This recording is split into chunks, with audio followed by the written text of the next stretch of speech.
Hello, I'm Ben. Welcome to the channel. So today we're going to talk about the question I get asked probably the most often when having a biblical discussion or a Christian discussion is, why does God allow bad things to happen? And I've seen it many, many times where people come straight up to Christians and pastors specifically to say, well, if God is real, then how did Adolf Hitler occur? Etc., etc. So there's some things that people have to understand about man and our decisions and basically the penalty for the decisions that we made. So, for example, you talk about the birth of sin with Adam and Eve in the garden, playing around with the tree that was forbidden and having the fruit which gave them the knowledge of good and evil. Satan told them that would make them more like God, but what it truly did was it made us expire on this earth. So because of that, because of sin and all that, suffering then was laid on our heads because of our decisions and our decision making. And so, and hear this clearly, some people are innocent in their suffering, like kids with cancer and stuff like that. They did nothing to deserve that. That just happens. The point is, do I think some decisions led to that? Then I don't know. That's outside of my view. What I do know is that the Bible says, in all their suffering, he also suffered. He personally rescued them in his love and mercy and redeemed them. That's Isaiah 63:9, talking about God's redemption and suffering with the people. And then when you do it, one of at least of these of my brothers, sisters, you were doing it also to me. That's Matthew 25:35, talking about when you do things to abuse another person, you were doing that also to God. So that's going to be a problem for you. But basically, the overall gist of this message is that God suffers with us. And the answer about the evil, the reason I wanted to do this video today is this is probably one of the best explanations of the subject matter. So let's get into it. All right, so this is coming from the book I've told you guys about, Imagine Heaven. Fantastic book by Burke. In here, they take people who have near-death experiences and have them review those near-death experiences. And what's interesting is people from around the world have the same type of experience, whether they're Christian or not. So they ended up seeing what we Christians expect to see at our end, which caused confusion, but most people said that they felt comfortable right away. There was no pain, there was no stress, no pressure. So in this, it talks about the love of God and getting to heaven, right? So the love of God is the conversational point that I need to make here.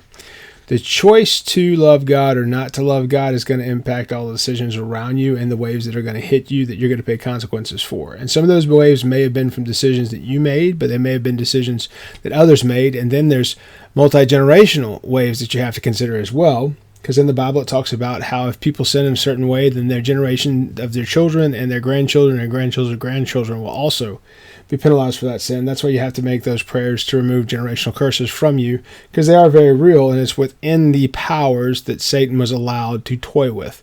So you have to know why that's significant, because love can't be bought, coerced, forced, or anything of that nature. It has to be freely given. And so in the Bible, it talks about to be a Christian, you have to accept God's love and what Jesus did. You have to accept, and even though he's known for his good gifts, his prestige, his power, he can't force our love. We must be free to choose. It's a risky business because free will creatures who turn from God and thwart his love hurt each other. Okay, so a lot of that is what you see when it comes to bad things happening. It's people choosing to hurt each other. And when we get hurt, we often blame God and turn on the one who can heal us. So that's when we blame God for the pain that we're seeing. And then hurting people to hurt them, and evil propagates from person to person, all of which feeling justified. So if you can think of any war or any fight or any feud, what it is all retaliatory, right? So in the Bible, it says, vengeance is mine, saith the Lord, because he doesn't want people getting retaliatory back and forth. Unless you do what Genghis Khan did, and burn everything down to the point that below the knee, basically, is his rule. Anything that was alive that stood at knee height or above had to be destroyed, because he didn't want those to come after him later in life, because they had a memory of what happened when he was there. So this says the same thing. People hurt people, and one evil propagates from person to person, all of which feel justified in their actions because they were taking revenge for something that happened to them.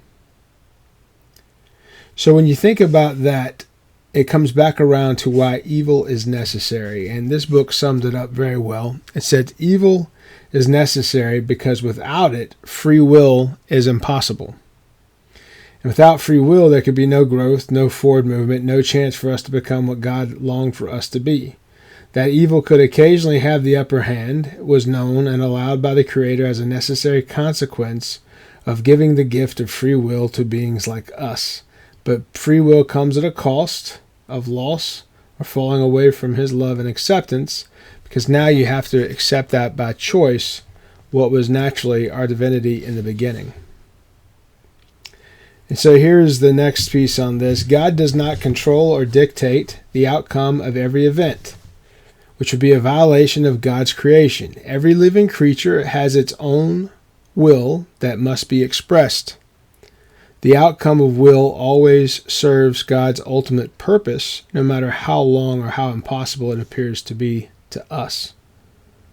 That's why Jesus taught us how to pray when He gave us the Lord's Prayer. He said, "Your will be done on earth as it is in heaven." That's Matthew 6:10. It comes from the prayer that most of us had to memorize when we were children. God's individual will for us is not always done on earth, or He wouldn't have us pray for it. Life is about learning to love God and trust Him while we can't see Him, because He will forever choose love and to follow Him throughout eternity when we can see Him. So I thought that was a great excerpt from this book. Guys, this is a fantastic book. I would recommend that everybody buy a copy. It is called Imagine Heaven. It's about John Burke. It's kind of eye-opening there, some of the stuff that you forget, but it's amazing how these people, who some of which cannot read, some of which were blind, had passed and came back, and they saw heaven as it's described in the Bible. The blind saw Jesus and were able to describe what He looked like. Some, which were only 3 or 4 years old, had never seen pictures or anything else, but were able to describe what they saw. Pretty amazing stuff, pretty entertaining read. But that is why bad things happen on earth. It's because of the free will of man wreaks havoc on us, and that we all feel justified in our penalties that we lay upon other people. That's how you explain all wars. That's how you explain party politics. That's how you explain feuds like the Hatfield-McCoys. It all comes down to those basic principles.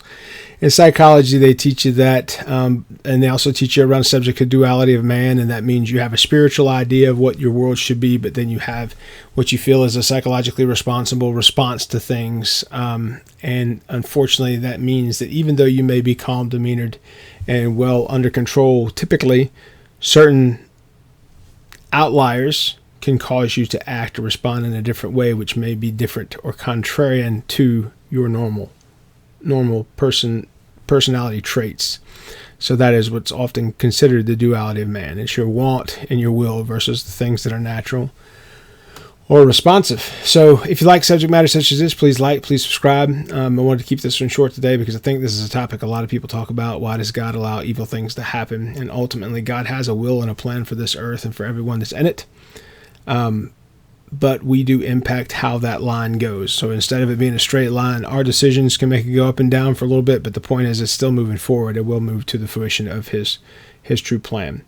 Hopefully this was useful to you. If you like information like this, please like, please subscribe. I'm Ben. Be good.